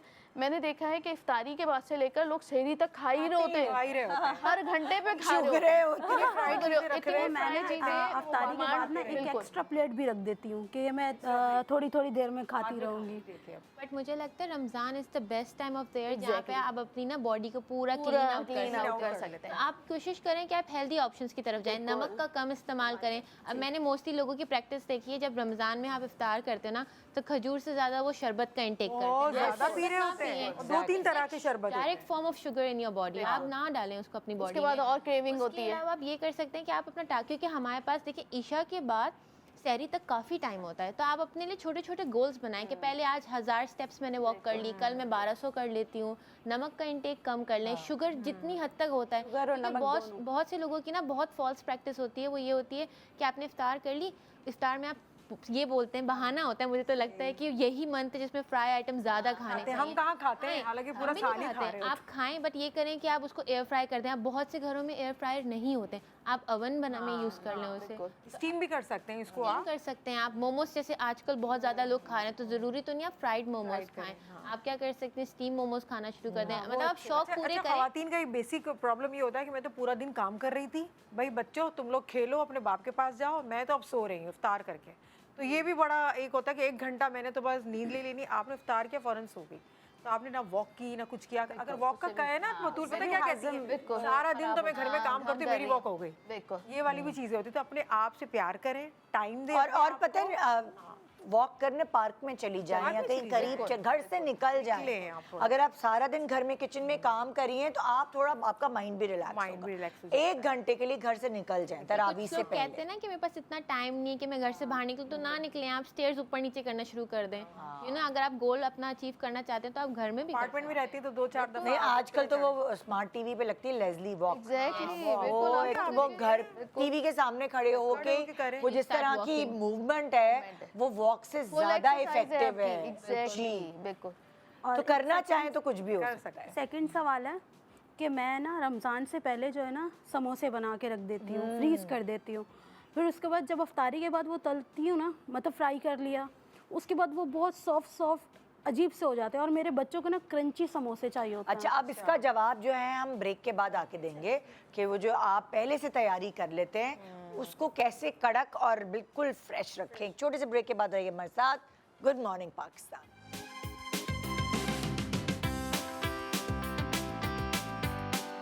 Welcome back. Good morning Pakistan. बहुत सारी टिप्स रमज़ान के लिए, आपकी सेहत और आपके किचन के लिए। इस वक्त सवाल मैं भूल गई, अरूष समोसा। अरूष जी, नाम मुंह पे चढ़ने में थोड़ा टाइम लगेगा। अरूष, उन्होंने सवाल किया था जो फ्रोज़न समोसे हैं उनको क्रिस्पी ही फ्राई करे तो वो उसकी क्या टिप है? अच्छा, इनका सवाल ये था क्रिस्पी रहते नहीं, नहीं उसके रहते। 2 रीजंस हैं। जब हम लोग घर में अमूमन पहले से बना के रखते हैं, फिर फ्रोज कर देते हैं, सारी चीज़ों को फ्रीज़र में रख देते हैं, तो मिस्टेक ये होती है कि हम फ्रीज़र से पहले निकालते हैं, उसे थॉइंग पे छोड़ देते हैं कि पहले ठंडा हो जाए, आइसी इफेक्ट हट जाए, उसके बाद हम ऑयल में ऐड करते हैं। ये नहीं करना चाहिए। आपने सबसे पहले अपने ऑयल को मीडियम फ्लेम पे गरम कर दिया, और फ्रोजन ही डाल दें। फ्रोजन ही डाल दिया। जब आप फ्रोजन डालते हैं ना, वो स्लोली अंदर से जो उसका फ्रोजन इफेक्ट होता है वो कम होना शुरू हो जाता है, और जब तक वो ऊपर से पकते हैं गोल्डन ब्राउन एंड क्रंची हो जाते हैं। दूसरा, ओवर फिलिंग बहुत करते हैं लोग। देखा है घर में पके हुए समोसे अनइवन होते हैं, बहुत ज़्यादा स्टफिंग हुई होती है। That's the only reason. उसमें अंदर का सामान ज़्यादा होता है, मवाद ज़्यादा होता है, और क्रंच एलिमेंट कम हो जाता है उसकी रीज़न की वजह से। और एक और गलती जो है वो ये होती है, जब आप कुछ भी फ्राई करके बाहर निकालते हैं ना, तो जल्दी के चक्कर में एक तो बहुत ज़्यादा सामान कढ़ाई में डालना शुरू कर देते हैं, और फिर जब हम निकालते हैं तो उसको प्रॉपरली ना एक ट्रे में रखते नहीं है। आपको हमेशा उसको स्ट्रेन करने का टाइम देना चाहिए ताकि वो लॉन्ग लास्टिंगली फ्राई हो। जैसे आप बाहर से सामान लेते हैं, रोल समोसे, कितना पहले वो फ्राई करके रखे होते हैं पर वो क्रंच नहीं जाता। तो हमेशा कोई ट्रे लें उस पर, या फिर आप टिश्यूज रखते हैं, फॉयल रैप रखते हैं, एनीथिंग जो ऑयल को जब कर सके ना, आप उसमें रखें। किचन टॉवल्स होती है अक्सर लोग टॉवल्स आते हैं बहुत ज़्यादा, वरना एयर फ्रायर के हिसाब से भी ट्रेज आई हुई होती है, उसमें छोटे होल्स होते हैं। आप फ्रायर से निकालें, उसमें रख दें, वो खुद ही अपना सारा ऑयल स्ट्रेन आउट। नॉर्मली घर में छन्नी होती है, छन्नियाँ होती हैं, बहुत सारा एक साथ डाले भी ना कढ़ाई में, क्योंकि वो ऑयल भी पीता है सही से, ओवर फिलिंग से ऑयल अंदर भी जाता है सामान के अंदर। तो ये 3-4 चीज़ें जिसकी वजह से आपकी चीज़ें क्रंची नहीं रहती। बिल्कुल, अरूष ने बहुत अच्छी टिप बताई और लोगों को पता नहीं होता। हम क्या करते हैं, पहले भी करते थे गलती ये वाली, फिर सीखा है हमने कि ऑयल गरम किया, सारे समोसे डाल दिए, ठीक है, अंदर से वो होता है बहुत ज़्यादा, वो हार्ड होता है, ठंडे होते हैं बाहर से, वो जल्दी से हो जाते हैं। अभी थोड़ी देर रखो, वो अपना पानी छोड़ते हैं, तो क्या होता है फिर बहुत ज़्यादा नरम हो जाता है। तो बहुत अच्छा तरीका है, आपने पहले ऑयल को इतना ज़्यादा गर्म नहीं करना, मीडियम रखना है। उसके बाद अपने जो समोसे हैं, जितना स्पेस है उतने ऐड करके आप अपना दूसरा काम करें। बिल्कुल, एक साइड से वो फ्राई हो जाए तो इसको दूसरी, तकरीबन आप फ्रीज़र से निकालते तो 15 से 20 मिनट लगते हैं समोसा को फ्राई होने। तो आप इतना टाइम आप काउंट कर लें, थॉ नहीं करना। बिल्कुल, आपने ये टाइम आपने काउंट कर ले। और समोसे को जब आप फोल्ड करते हैं ना, तो छोटे से 3 कोने पे होल रह जाते हैं उसके, छोटे से।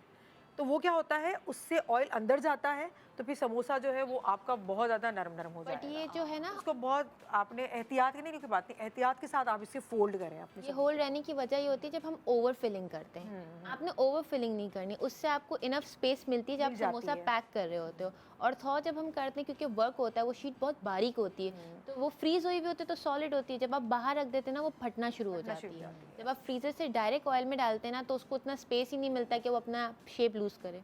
वो पक भी जाते हैं, क्रंची भी रहते हैं। सही। हाँ भाई, कश्यप, हेलो, अस्सलाम वालेकुम, कैसी हो? अल्हम्दुलिल्लाह। बताएं, क्या पूछोगी?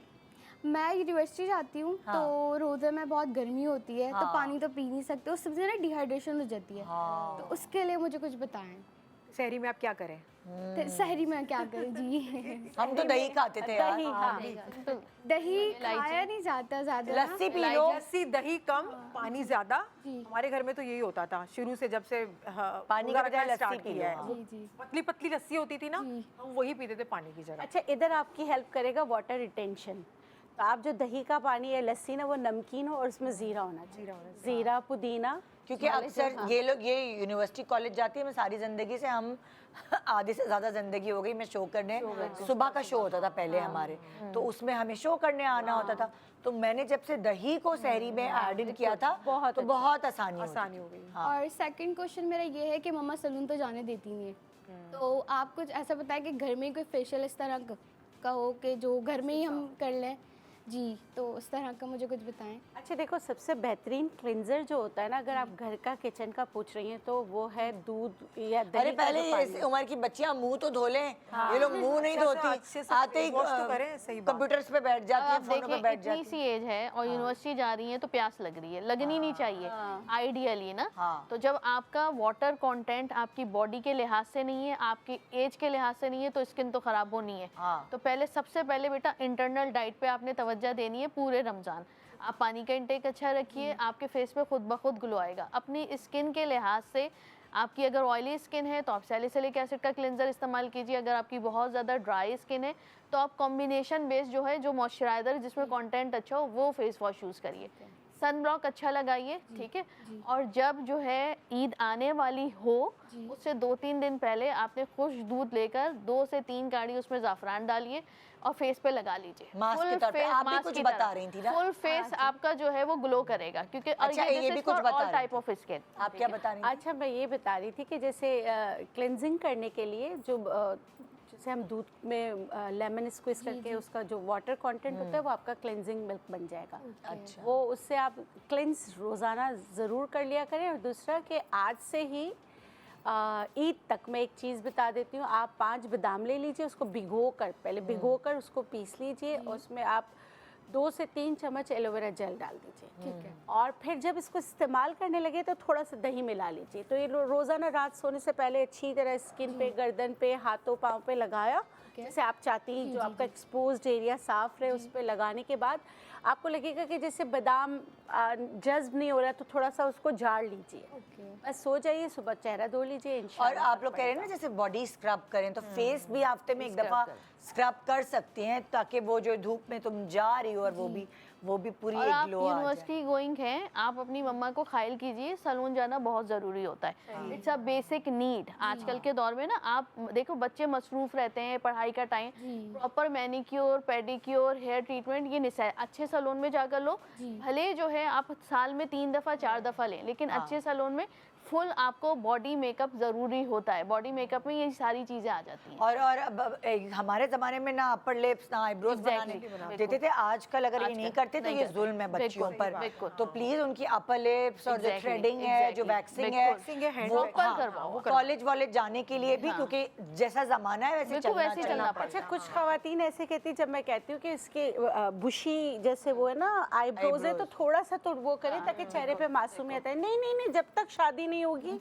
तब तक जो अब वो दौर नहीं है, क्योंकि बच्चियां खुली होती हैं, वो उनके ऊपर ज्यादा नुकसानदेह चीज होती है कि बच्चियों को बुली ना हो। उनकी जो है ना ग्रूमिंग तो बहुत ज़रूरी हिस्सा है आपकी ज़िंदगी का। ये फैशन में नहीं आता। मुझे ऐसा लगता है जब आप अच्छे से ड्रेस्ड होते, जब आपको पता होता है ना कि आपने अपने आप को अच्छे से ग्रूम किया हुआ है, आपकी बात करने का तरीका, लोगों से मिलने का तरीका खुद ब खुद नेचुरली कॉन्फिडेंट हो जाते हैं आप बात करने में। अब मुझे पता है अगर मैंने आईब्रो नहीं बनाई हुई है, you know, I will be like subconsciously सोचती रहूँगी यार मैंने नहीं बनाई। आपको पता है मैं कॉलेज में थी जब मैंने फर्स्ट आईब्रो बनाए थे तो मैं अपने अब्बा से इतना डर रही थी, मैं ऐसी थी, यहाँ तक मेरा दुपट्टा इधर तक था और खाना खाते हुए झुक रही थी और बस यहाँ तक दुपट्टा था कि अब्बा देख ना लें। अच्छा, पता हमारा है जमाना अलग, हमारा माइंडसेट है ना अलग। मेरा माइंडसेट मेरी अम्मी ने सेट किया हुआ था। तो मेरी बेटी छोटी थी तो मैं कहती थी अच्छा सिर्फ अपर लिप्स कर लो, आईब्रो वाइब्रो मैं नहीं करने दूंगी। अच्छा वैक्स कर लो, सही है, क्योंकि वो तो हेयर ही थी। तो अब वो क्या करती थी, छुप छुपा के ना उससे कहती थी चुपचाप ना वैक्स से कर दो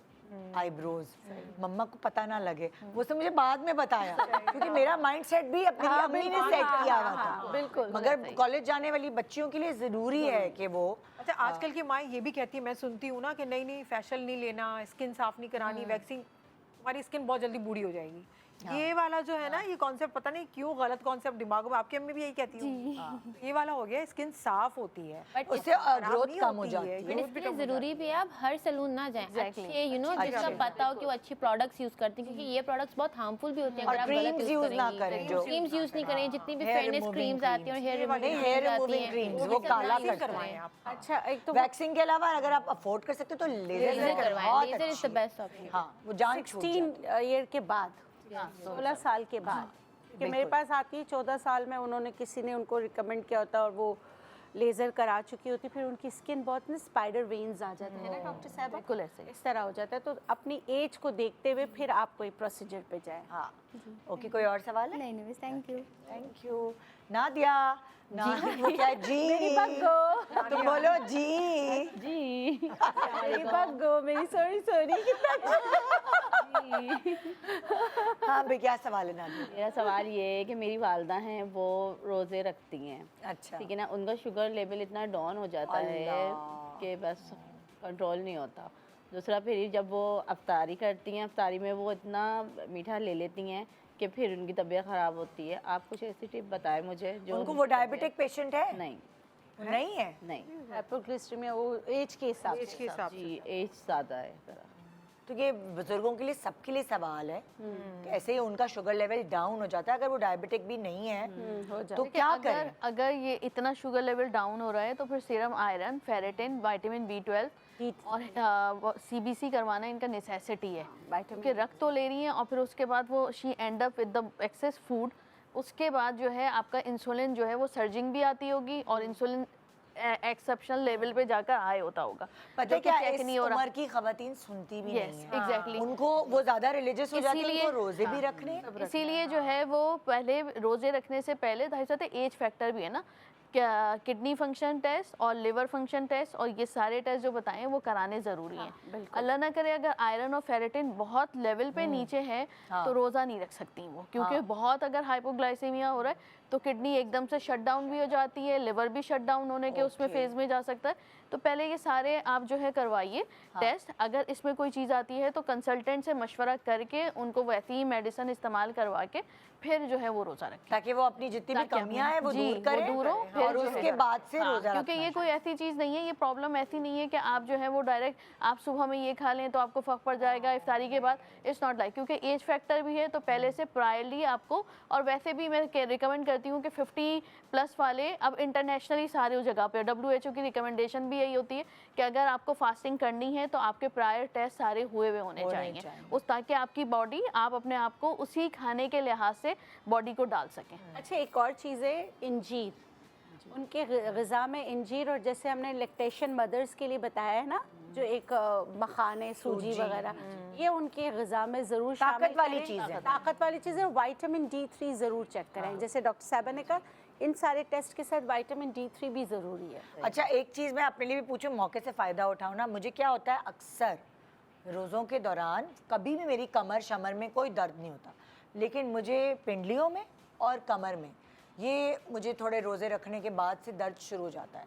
तो इसका क्या हाल है, ये क्यों होता है, मुझे नहीं समझ आता। काफ मसल में, आप काफ मसल में होता है दर्द ज़्यादा, पिंडलियों में जैसे कहते हैं ना, और कमर में दर्द, जो कि मुझे नॉर्मली नहीं कमर में दर्द होता, क्योंकि मैं हमेशा बहुत, मेरा पोस्चर स्ट्रेट है, मैं हमेशा स्ट्रेट बैठी हूँ, टेक भी नहीं लगाती। अच्छा देखिए, उसमें ये होता है कि वक्त के साथ साथ आपकी विटामिन D की रिक्वायरमेंट और कैल्शियम वो बढ़ता चला जाता है, ठीक है। जैसे जैसे आप एजिंग की तरफ जाते हैं तो एक तो ये कि अपनी एग्जैक्ट रिक्वायरमेंट जो है वो बिल्कुल आप ऑप्टिमल लेवल पे रखेंगे, विटामिन D भी और कैल्शियम भी।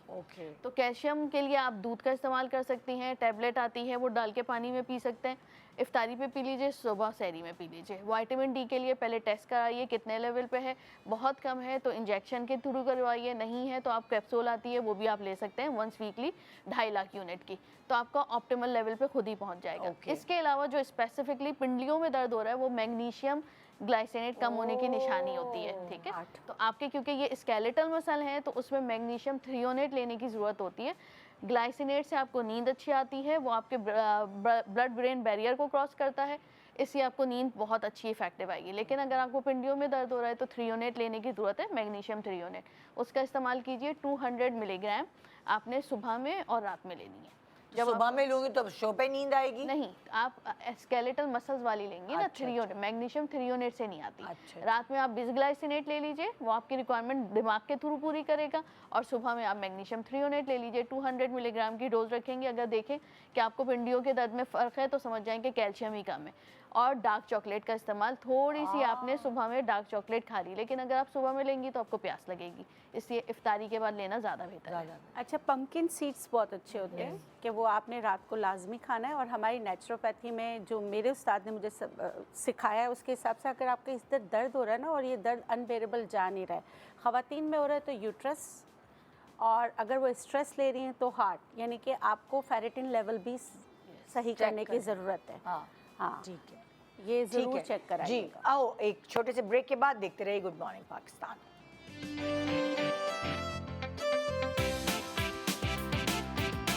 Welcome back, good morning Pakistan. तो आज ये चारों हमारे मसाइल हल करने बैठी कि हमारा रमज़ान का जो महीना है, बाबरकत महीना, वो बहुत अच्छा सा गुजरे, और जाहिर है हम एक्साइटेड भी बहुत हैं। हर साल इस वक्त हम बड़े एक्साइटेड होते हैं, और जब रमज़ान ख़त्म हो रहा होता है हम उदास हो जाते हैं कि ये मतलब एक यादगार रहता है, एक रूटीन आपका हमारी चेंज सेट हो जाती है। हाँ, हर इबादत टाइम होता में आप है, पर्टिकुलर हो जाते हैं। सो वो बहुत सारी एक्साइटमेंट और है। एक ही महीना होता है जब सब मिलके इफ्तार कर रहे होते हैं, एक साथ बैठ के कर रहे होते हैं। वो एक बहुत मजे की टाइम पीरियड होता है। तो जी नेक्स्ट क्या है? अकीला, अरे अकीला कैसी हो? अल्हम्दुलिल्लाह। बताओ भाई क्या पूछोगी अकीला? मुझे ये पूछना था कि वैसे तो हम लोग पूरे साल बाहर के पराठे खाते हैं बाजार के, तो क्रिस्पी होते हैं।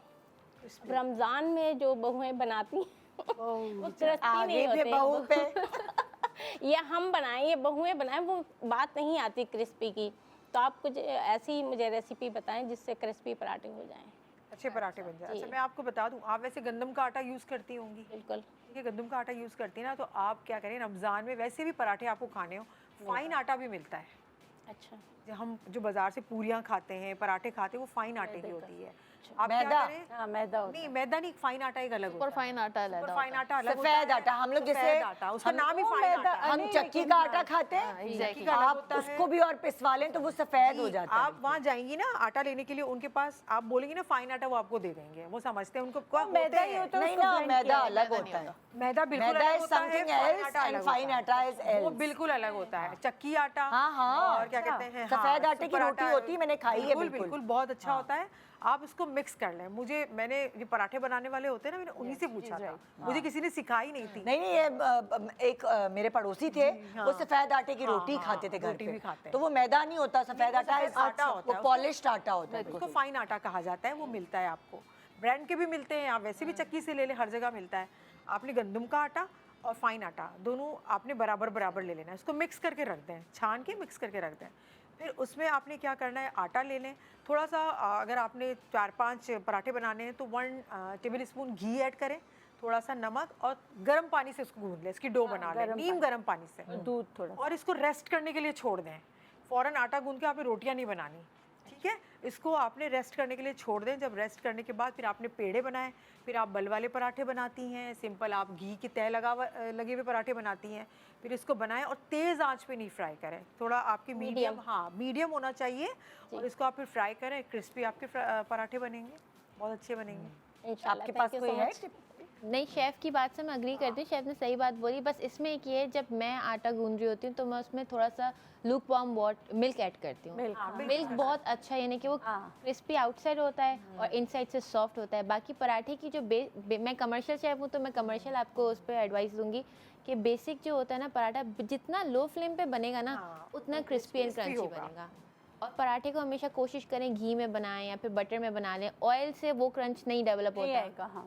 शामी कबाब भी आपको फ्राई करना है ना, घी में आप फ्राई करें। और दूसरी बात है, पहले लोग क्या करते हैं, पहले घी डालते फिर पराठा डालते हैं। ये गलत है, पहले पराठा डालना। ऐसा नहीं करना चाहिए। पहले एक तरफ कच्ची रोटी सेंक लें, पहले एक कच्ची रोटी सेंक लें, उसके बाद जब उसको पलट रहे हो ना तब फिर आप डालें। ये टिप्स है, ये करेंगे और इसको दबा दबा के, जब अच्छा, चूल्हा से दबा के प्रेस करेंगी ना आप, तो वो बहुत क्रिस्पी बनेगा। इसके अलावा जब आप फ्लिप करती है ना तो फौरन से एकदम घुमाना नहीं शुरू कर देना। पराठे को स्लाइटली स्लोली आराम से रोटेशन देनी होती है। मतलब हर 30 सेकंड के बाद जरा से घुमाया, फिर वो क्रंची पराठा बनता है जो आपको बाहर मिलता है। हाँ, और जो आपका तवा जब आप दूसरा डालें तो पहले तवे को पोंछ लें, कि ऐसा नहीं कि इतना भी तेल या घी नहीं डालें। और तेल में तो पराठे बनाने ही नहीं, घी में बनाने घी में। Thank you so much. शुक्रिया। सना, कहाँ हो सना? हाँ आपकी इतनी प्यारी बातों से मैं दोबारा टिप्स लेने आई हूँ। मेरा 8 साल का बेटा है, वो इस साल रोज़ा रखेगा, रोज़ा कुशाई करेगा। मीन्स मैं उसे क्या दूँ कि वो पूरा दिन मुझे तंग ना करे। और जो है वो स्कूल भी जाता तो उस पर नजर रखना भाई, छुप के ना पी ले पानी वो। हाँ ये बात है, नजर रखनी अब चाहिए। ये कि वो स्कूल भी जाता है और स्कूल अभी पेपर चल रहे हैं। हाँ तो अगर तो पेपर से तो जल्दी छुट्टी हो जाएगी। हाँ तो जल्दी आ जाएगा घर, ये तो अच्छी बात है ना। मसा मैं ऐसा क्या सहरी में दूँ कि वो पूरा दिन जो है ना वो उसका अच्छा गुजरे। अच्छा गुजरे उसका। अच्छा, मैं जो बच्चों को देती थी तो मैं बता देती हूँ, मैं खजूर 2 खजूर, अच्छा खजूर और इंजीर कभी भी एक साथ ना दे, दोनों के न्यूट्रिशनल वैल्यूज़ एक है। अगर दोनों मिल जाते हैं, कुछ लोग ऐसा करते हैं खजूर भी डाल देते हैं इंजीर भी, ऐसा नहीं, या खजूर या इंजीर 2 से 3 भीगे हुए खजूर लेंगे तो उसका ऊपर का छिलका हटा दीजिएगा, सही है। और नरम वाली खजूर, 2 इलायची, सब्ज़ इलायची, 7 से 8 बादाम, 7 से 8 मखाने, इसको ब्लेंडर में डाल के ब्लेंड कर लें। ब्लेंड करते हुए इसमें अगर चाहें तो बनाना भी डाल सकते, केला या कोई भी मतलब के फ्रूट, वो आप इसके साथ ये बना के दें, इससे इंशाल्लाह। अच्छा, ऐसे वो नहीं खाएगा, ये बना के रैपर में रैप करके कि टॉफी है बेटा, ये टॉफी खा लो, ये जादुई टॉफी है। थोड़ा सा चॉकलेट को मेल्ट करके इसके अंदर आप मिक्स कर लें, चॉकलेट से प्यास नहीं लगेगी? प्यास थोड़ी सी कर दें ताकि वो मिक्स हो जाए उसके थोड़ा अंदर। सा उसको धोखा देके खिलाना पड़ेगा क्योंकि छोटा है, तो बोलो कि तुम रोजा रख रहे हो ना, तो ये अच्छा, आपका थोड़ी बच्चा जेली खाता है जो डिफरेंट कलर्स की होती है? बाहर की तो सारी चीज़ खा लेता बाहर है, की नहीं, घर में जो जेली बनती है हम सेट करते हैं, जेली जो बनती है वो खाता है, सब बच्चे खाते हैं। तो आप उसके अंदर ये वाला पाउडर मिला के उसको सेट करके उसको ये ठंडा करके उसको खिला सकते हैं। आइसक्रीम जैसा लगेगा। आइसक्रीम जैसा लगेगा। वो दरअसल पराठा भी नहीं लेता कि एक पूरा दिन उसको जैसे, ये बच्चों का बहुत प्रॉब्लम हाँ, होती वो है। पराठा नहीं एक तो लेता, वो शहरी के नाश्ते वक्त में ना वो ब्रेड बहुत ही चाहिए अर्ली उसे। होता है, हाँ, तो वो खाते भी नहीं खाते, वो बड़ा, और फिर इतना स्ट्रेस होता है माओ को कि अल्लाह मेरा बच्चा वैसे ही हो रहा होता उसको है। अफ्तारी में ज़्यादा नमकियात वाली चीज़ें ना दें, अफ्तारी उसकी अच्छी करें। उसका फर्स्ट रोज़ा है तो अब तो पहला शहरी रोज़ा है में तो वो उसकी जो पसंदीदा चीज़ें ना पहले शहरी में से पूछ ले, मेन्यू बना ले, आपको क्या अच्छा लगता है। जैसे मेरे बच्चे को ना वो रोजे रखेगा इंशाल्लाह ताला, तो उसको चीज़ के समोसे और जलेबी पसंद है, तो वो मैं बाहर से नहीं, मैं जलेबी भी घर में बनवाने की कोशिश कर रही हूँ, क्योंकि बाहर की नहीं, अच्छा अगर कम तेल डाल लूँगी या ब्राउन शुगर का इस्तेमाल अपनी कर मर्जी लूँगी या है कुछ जिस तरह से आप जिस ऐड तरह कर भी लीजिए। बनाओ वो घर में, तो मैं कह रही हूँ कि अच्छा सही है, होगी उसकी अफ्तारी पे पसंद की चीज़, मगर वो घर में होगी, तो मैं कितना मीठा डालना है, कितना वो सब कंट्रोल्ड एनवायरनमेंट पे मेरे होगा। पास तो लिस्ट आई है, बर्गर, पिज़्ज़ा, जो बोले तो वो दे जो दें। घर में बनाओगी ना, वो रोज़ा जाना ईमान नहीं का होगा। हिस्सा है, कोई मिनी बर्गर्स बनते हैं, घर में पिज़्ज़ा बनाते वो हुए बना लें। आपके ना पास एक अच्छी वैरायटी होती है, आपके पास ऑप्शंस होते हैं। जैसे अब बाहर ऑयल में बन रहा है, यू डोंट नो आप वो कैसा ऑयल कैसा यूज़ कर oil रहे है, हैं, अब कितना ऑयल यूज़ कर रहे हैं, ये तो आपके हाथ में कंट्रोल है ना। जैसे घर में उन्होंने पिज्ज़ा बोल दिया है, अब आपको पता है हर चीज़ फ्रेश बन रही है, हाँ। वो इतना हार्मफुल नहीं है। प्रोसेस फूड से बहुत बेहतर है कि हम घर में फ्रेश फूड बना के दें। और पिज़्ज़ा दे देना, लेकिन इफ्तारी के बाद देना। अगर आपने सेहरी में दिया तो बहुत प्यास लगने वाली है। वो चीज़ यही की तो वजह मतलब से शहरी में वो उनकी ये रिक्वायरमेंट पूरी कर दूं तो फिर वो दिन भर तंग करेंगे। चलिए थोड़ा अफ्तारी में आप ये कर सकते हैं कि आप फ्रूट डिलाइट्स बना सकते हैं। बेसिकली क्या होता है, फ्रोजन योगर्ट्स आती हैं, उसमें बहुत डिफरेंट फ्लेवर्स होते हैं। तो आप क्या कर सकते हैं, जैसे ग्रेनोला के लिए मिक्स बनता है, उसमें पॉपी सीड्स होते हैं, बहुत न्यूट्रिशन से भरपूर चीज़ें होती हैं। आपने उसमें मिक्स किया, उसको फ्रीज कर दिया, जब वो फ्रीज हो जाए तो बिल्कुल लाइट कोटिंग आपने उसमें कर दी चॉकलेट की, तो उससे क्या होने लगेगा, वो कैंडी बार खा रहे हैं। आपका मसला भी हल, उनका मसला भी हल हो गया। मतलब थोड़ा सा टेक्निकल होना पड़ता है, थोड़ा बच्चों के क्रिएटिव साथ। होना पड़ेगा आपको, Creative। थोड़ी मेहनत है, but you know it's worth it. और छुट्टी वाले दिन रोजा रखवाइएगा। हाँ, भेज ये दीजिए सब छुट्टी वाले दिन रोज़ा रखाइएगा। ताकि नजर भी रखे ना, क्योंकि बच्चे भूले से भी बेचारे, उनको याद ही नहीं रहता, गलती से कहते ओ भूल गए। अभी रमज़ान है, वो फुल एक्साइटेड हैं, लिस्ट बन रही है उनकी। इंशाल्लाह वो रख लेंगे। अच्छी बात है, ईमान का हिस्सा है रोज़ा, तो बच्चे खुशी खुशी रखते हैं, बस 4 बजे के बाद नजर अगर पानी का इंटेक कम होता है तो कोशिश करें कि ना इफ्तारी के बाद पहले उसे आपने इफ्तारी करवा दी, उसके बाद 1 चम्मच ORS डाल के उसको ज़रूर दे देना, ताकि दूसरे दिन तक जब वो पानी पिए तो उसकी नमकियात की कमी नहीं हो। कमी नहीं। थैंक यू, बहुत शुक्रिया आप लोगों का, बड़े सारे मसाइल हल हो गए और तैयारी अच्छी होती है तो, और प्लान्ड होती है तो फिर बहुत अच्छे से रमज़ान गुजर जाता है। बस अपनी सेहतों का ख्याल रखें, हाइड्रेशन बहुत ज़रूरी है अगर आपने आगे के रोज़े रखने और अपने आप को बीमार होने से बचाना है, अपने इम्यून सिस्टम को मजबूत रखने के लिए बहुत सारी चीज़ें इन सब ने बताई हैं, उन सब का इस्तेमाल रखेंगे और अपना ख्याल रखेंगे तो आराम से इबादत करेंगे और पूरी रमज़ान का जो सही रिजीम है वो फॉलो कर पाएंगे। गुड मॉर्निंग पाकिस्तान, खुदा हाफिज़।